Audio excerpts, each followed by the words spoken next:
Okay. So, standard road requirement versus unpaved road. So, sa example below, kung mapapansin nyo, yung standard road natin ay yung cemented, makinis, maayos, may clear boundary. Diba? Normal yan sa mga dense urban areas, commercial areas, tsaka residential areas. Diba? Ngayon, sa residential area, minsan may makikita kayong not paved na road. Itong nasa likod, yung may arrow na pula. Okay? So, ibig sabihin yan, hindi siya cemented. So, parang bypass lang siya or back, ang tawag doon, driveway sa likod, ganyan. So, hindi siya priority na talagang cemented. It's still gonna be marked as unpaved road. Okay? So, ito, kung mapapansin nyo, may unpaved road dito, yung color blue. So ito, binalik sa akin ni Paul. Mali daw ako dito. Hindi siya driveway. This is unpaved road. Ayan. Ayusin ko lang ito. Tingnan natin. May boundary error pa ako. Okay. Pamili ako dito.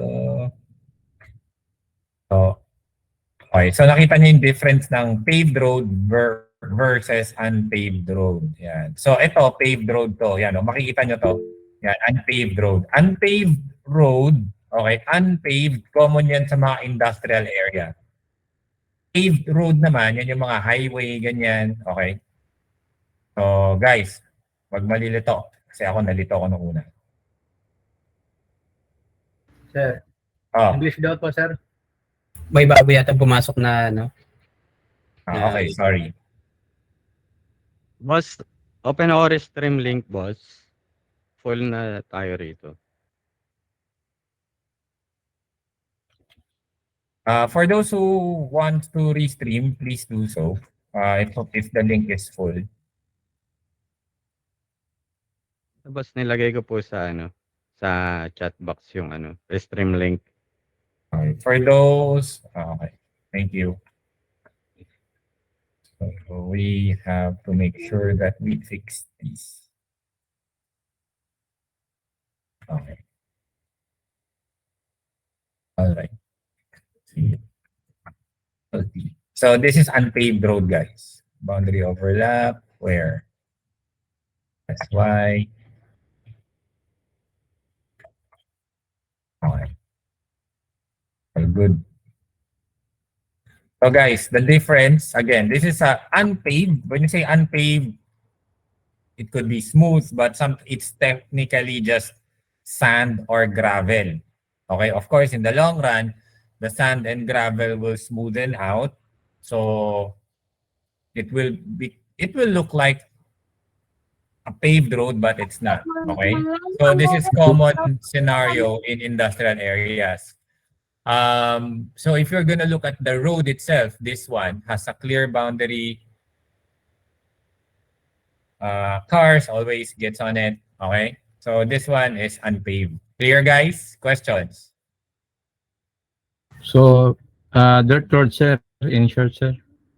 Dirt road, yes. So this is unpaved. No, this is unpaved driveway. Okay. So we capture them dirt roads, but we mark them as unpaved road. Clear? No longer roads.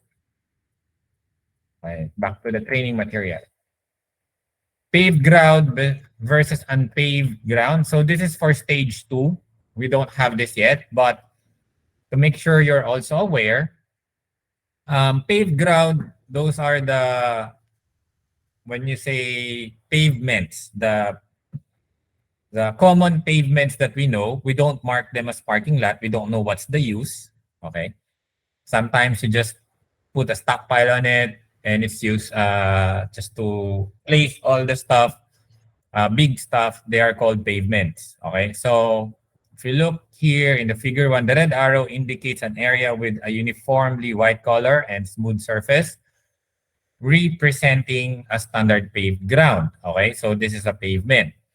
The yellow arrow indicates an area with a rough surface and slightly yellowish color, indicating unpaved ground. So the yellow arrow the bare land that we know is going to be marked as unpaved. Okay? Unpaved ground. While the red arrow will be marked as a paved ground. Clear, guys? Another example. This is a unpaved. Okay? Clear? Questions?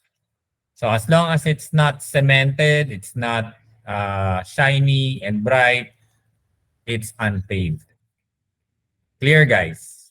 Questions before we go to the next one?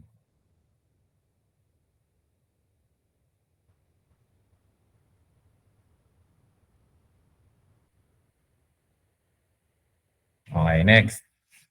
Parking lot. Of course, for parking lots, it's still the same. There's a paved parking lot and unpaved parking lot. For this one, the one that is marked color yellow, okay, this is unpaved parking lot. Why? Technically speaking, it's rough. Second, there you don't see any lines, right? And it's organized, but it's not well organized as compared to a paved parking lot. So I think this is a junkyard. Clear, guys? Now, this is a paved parking lot. One thing that is very unique about this compared to unpaved parking lot are the lines. Okay? Those lines make it a paved parking lot. Of course, you cannot put a line on unpaved parking lot. And second, also the red one, if you look closely, there's a parking island in between. Okay, so this is a paved parking lot as compared to the one that has a yellow arrow. This is unpaved. Okay. All right. Now for sidewalks. Okay. For sidewalk, guys, the yellow arrow indicates a section of the sidewalk that has aged and become weathered, resulting in a patchy or discontinuous non-cement surface that is considered unpaved. Okay, so sidewalks, of course, in the long run, they break, they get really used to, cements break, so grounds and grass will start to grow over time. It's going to be considered as a unpaved already. But if it's continuous, like the one that is pointed by a red arrow, you consider that as paved. Clear? That's the standard sidewalk that we know. Now for driveways, it's also the same. The one that is marked with a red arrow is the paved driveway, while the one that is marked yellow is the unpaved driveway. So the difference, this is slightly brown and yellowish in color, while this one is more of a gray and shiny in color. Same here. So the ones pointed in red are paved, while the one pointed in yellow is unpaved. Clear, guys? I'll share the training material in the copy link. There. Okay, here's the training material, guys. So if you wish to review by yourself, please do so. Make sure that you understand the training materials first before starting to work. Okay, so let's go to the actual task. I've shown this earlier, guys.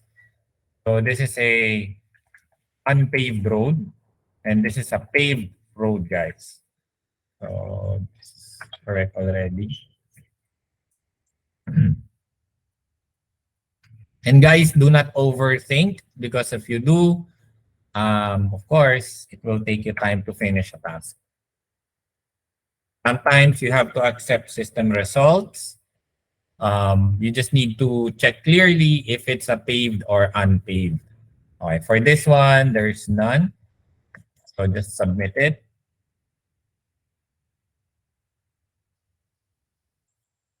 Let's do more.